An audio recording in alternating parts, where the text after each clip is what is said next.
Oke, Assalamualaikum warahmatullahi wabarakatuh. Alhamdulillahirabbil alamin wassalatu wassalamu ala asrofil anbiya'i wal mursalin sayyidina wa maulana Muhammadin wa ala alihi wa sahbihi wa barik wasallim ajmain. Asyhadu an la ilaha illallah wa asyhadu anna Muhammadan abduhu wa rasuluh. Allahumma salli ala sayyidina Muhammad wa ala ali sayyidina Muhammad. Rabbi shrah li sadri wa yassir li amri wahlul 'uqdatam min lisani yafqahu qawli, amma ba'd. Selamat pagi, salam jumpa kembali dengan saya Alif Lukmanul Hakim. Hari ini kita akan kuliah tentang tasawuf dalam Islam, dalam mata kuliah Islam Ulil Albab. Semoga kita semua dirahmati oleh Allah, diberikan kesehatan dan iman serta Islam selalu, dan salawat dan salam selalu tercurah kepada junjungan kita Rasulullah Muhammad Sallallahu Alaihi Wasallam, dan kita semua insya Allah semoga mendapatkan syafaat beliau fid din wa dunya hatal akhirah. Teman-teman, sahabat-sahabat semua, izinkan saya untuk berbagi screen ya tentang kuliah kita. Hari ini kita akan bicara tentang Islam Ulil Albab, kaitannya tasawuf dalam Islam. Ya, tasawuf dalam Islam ini sangat penting untuk kita pelajari, apalagi dalam mata kuliah Islam Ulil Albab. Yang pertama, pengertian. Kita akan bicara dari pengertian tasawuf secara etimologis ya, secara kebahasaan.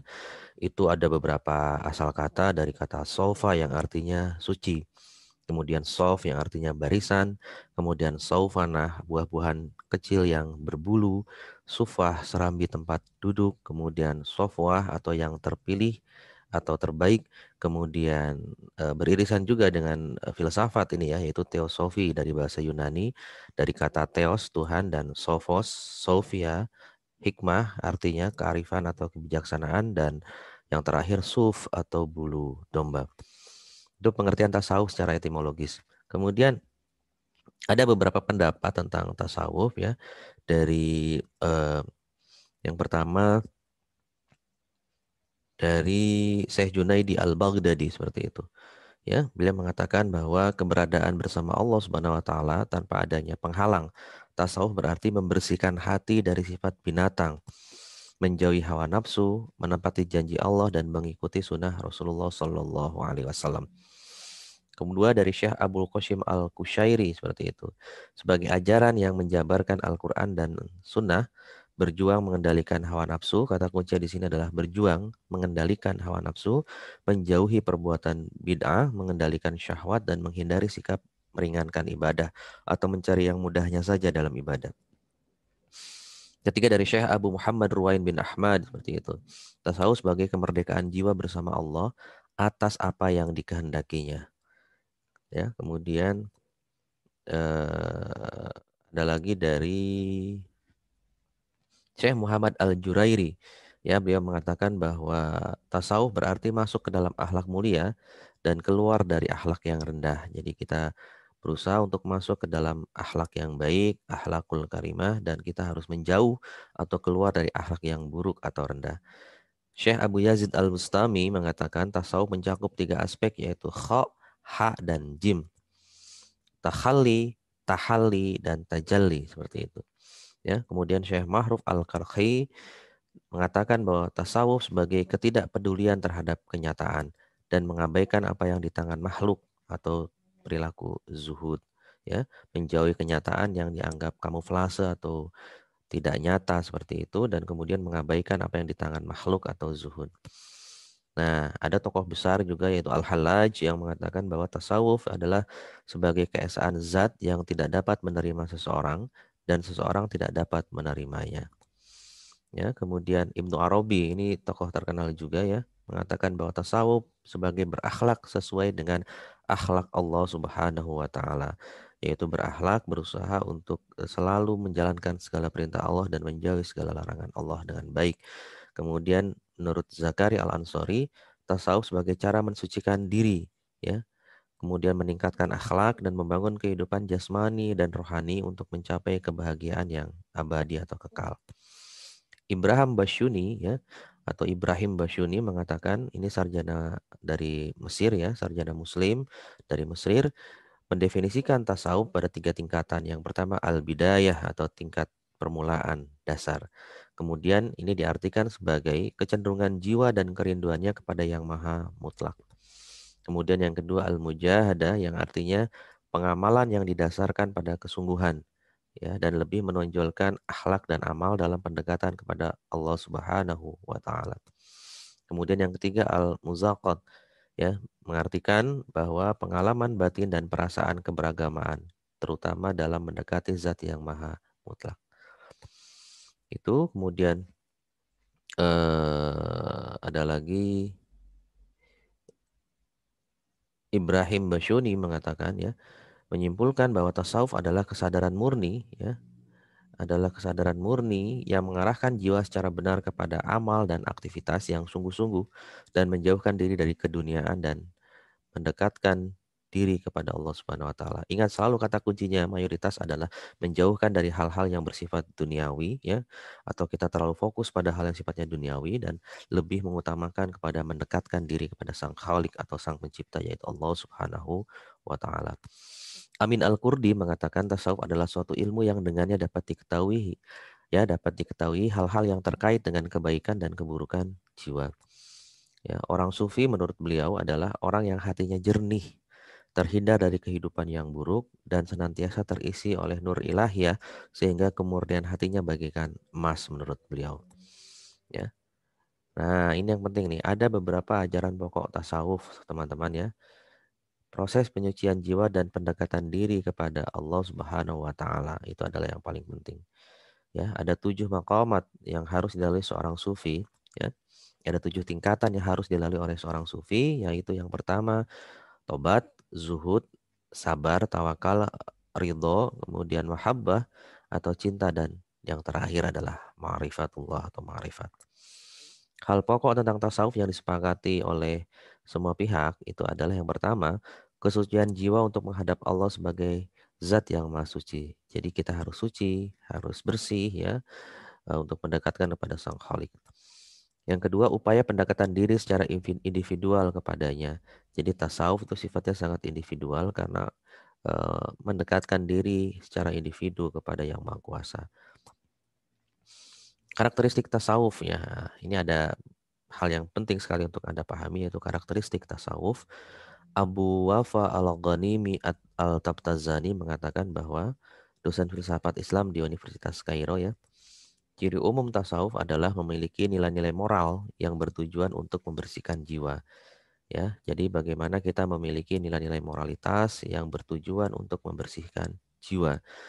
Nilai-nilai ini hanya dapat diperoleh melalui latihan-latihan fisik dan psikis serta pengekangan diri dari materialisme duniawi. Jadi ada latihan, ada riyadhah, ada langkah-langkahnya ya, baik secara fisik maupun psikis ya.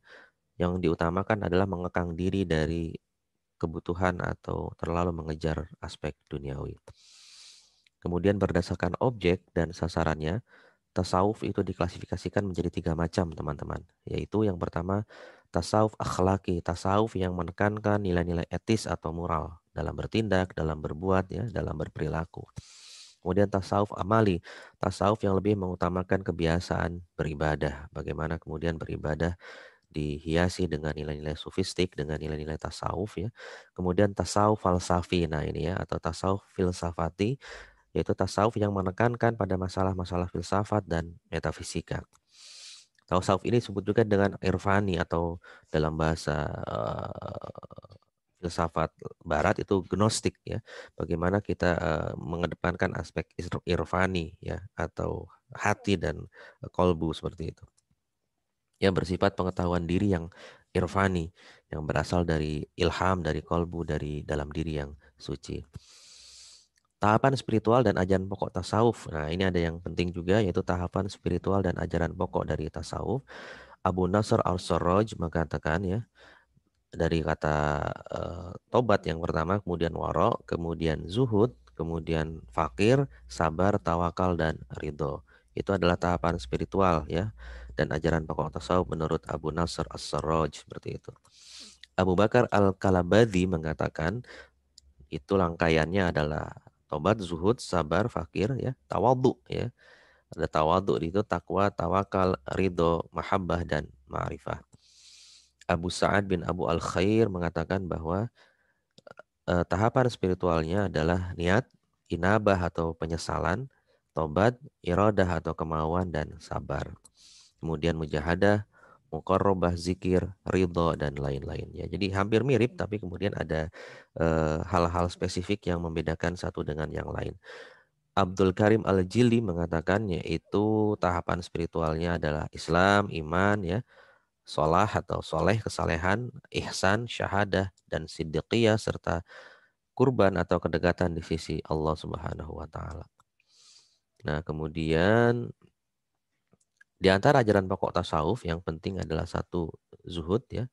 Apa itu zuhud? Yang tadi sudah kita sering kali sebut, yaitu menjauhkan diri dari segala sesuatu yang berkaitan dengan dunia. Tokoh zuhud yang terkenal adalah Sa'id bin Musayyab, ya, ada Hasan Al-Basri, kemudian Sufyan As-Sauri, ada Ibrahim bin Adam. Kemudian mahabbah, ya. Di antara ajaran pokok tasawuf yang berikutnya adalah mahabbah. Tokoh mahabbah yang terkenal itu Rabiah Al-Adawiyah. Ini sangat terkenal sekali, ya, sufi perempuan.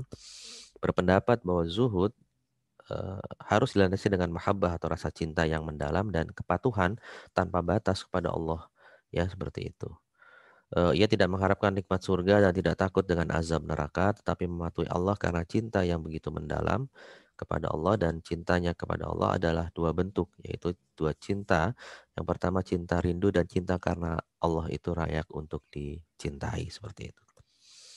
Kemudian yang ketiga fana dan baqo. Sirnanya sifat yang tercela dan munculnya sifat yang terpuji, itu penjelasannya. Kemudian ittihad, menurut Abu Yazid Al-Bustami, ini ya teman-teman, itu tokoh sufi terkenal, pengalaman kesatuan seorang sufi dengan Allah pada saat ia sedang mabuk dalam kenikmatan. Ya, ini mabuk kenikmatan bersatu dengannya, ya, bukan bukan bukan mabuk ekstasi atau minuman keras atau khamar, tapi bagaimana mabuk dalam kenikmatan bersatu dan mendekatkan diri kepadanya, seperti itu. Ya, mengalami ekstasi kenikmatan yang sifatnya individual bersatu dengan Yang Maha Kuasa. Kemudian hulul atau menurut Abu Mansur Al-Halaj, ya, yaitu bertempatnya sifat ketuhanan kepada sifat kemanusiaan. Kemudian ada wahdatul wujud menurut Ibnu Arabi, wujud hanya mempunyai satu realitas, kemudian dan realitas tunggal itu ialah Allah. Adapun alam semesta ini hanyalah penampakan diri dari nama-nama dan sifat-sifat Allah dalam wujud yang terbatas. Kemudian bagaimana peran tasawuf dalam kehidupan modern? Nah, ini penting sekali. Upaya mengkontekstualisasikan dan melihat bagaimana tasawuf dalam dunia kehidupan kita yang modern saat ini. Kehidupan masyarakat yang serba cepat, ya, mobilitas yang tinggi dan juga cenderung bersifat materialistis, sebenarnya sudah berada pada titik kejenuhan, ya. Kita sudah berada pada titik jenuh seharusnya dengan aktivitas yang melulu begitu saja, ya, dengan mobilitas tinggi dan juga segala sesuatu dapat diterima dan didapatkan dengan cepat. Fenomena ini menunjukkan bahwa kerinduan masyarakat terhadap nilai-nilai spiritualitas, ya, dengan banyaknya bermunculan majelis zikir dan kajian-kajian keislaman. Ini menunjukkan bahwa gerakan tasawuf kembali dirindukan oleh manusia-manusia modern sebetulnya. Menurut Hamka, kita bisa berperilaku tasawuf atau sufi, mengikuti sunnah-sunnah yang sudah digariskan oleh Nabi Muhammad tanpa harus meninggalkan kehidupan modern. Jadi kita bisa menjadi berperilaku tasawuf dan atau sufi, mengikuti sunnah dan sudah digariskan oleh Nabi tanpa harus meninggalkan kehidupan modern, bisa kita lakukan. Ya. Beberapa hal yang harus kita teladani dari kehidupan Nabi Muhammad antara lain, ya, zuhud. Tadi beberapa hal yang sudah kita katakan, kan, zuhud ini sering kali muncul. Nabi Muhammad itu selalu mendahulukan nilai rohani lebih penting daripada materi atau harta dan benda.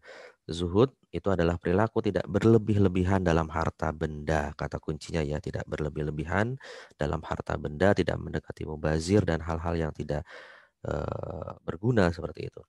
Kemudian hal yang bisa kita teladani dari Nabi juga adalah pekerja keras. Beliau sangat bekerja keras, selalu mengajarkan kepada umatnya untuk bekerja keras dan membenci sifat malas, ya. Rasulullah menyuruh umatnya bekerja keras untuk memenuhi hajat hidup dan kelebihan rizki yang diperolehnya untuk kepentingan infak atau memberikan sedekah dan pemberian di jalan Allah bagi yang membutuhkan. Kemudian hidup sederhana itu adalah ajaran Rasulullah, ya. Baik dalam berpakaian, tempat tinggal, dan makanan. Kemudian hidup mewah itu menurut beliau menjadikan orang sombong dan acap kali lalai dalam menunaikan kewajiban. Kemudian bagaimana perbaikan akhlak itu selalu diajarkan oleh Nabi dan diteladankan oleh Nabi. Sebagaimana Nabi mengatakan, manusia yang paling baik adalah yang paling baik budi pekertinya. Sebagaimana Nabi mengatakan innama bu'itsu liutammima makarimal akhlak. Bahwa Nabi mengatakan dia tidak lain dan tidak bukan diutus ke dunia ini adalah untuk menyempurnakan akhlak. Kemudian ibadah ya. Tidaklah aku ciptakan jin dan manusia kecuali untuk mengabdi atau beribadah kepada Tuhan. Wa ma khalaqtul jinna wal insa illa liya'budun, seperti itu. Ya, ibadah dalam Islam hukumnya wajib, penghambaan kepada Sang Khalik tidak boleh ditinggalkan dengan alasan apapun. Kemudian ajaran tasawuf itu positif untuk dikembangkan dalam kehidupan sehari-hari ya. Antara lain memandang zuhud sebagai prinsip tasawuf yang selaras dengan kewajiban zakat. Kita bisa menjadikan zakat itu sebagai kebiasaan dan juga kebutuhan kita untuk memberikan dan berbagi kepada yang membutuhkan.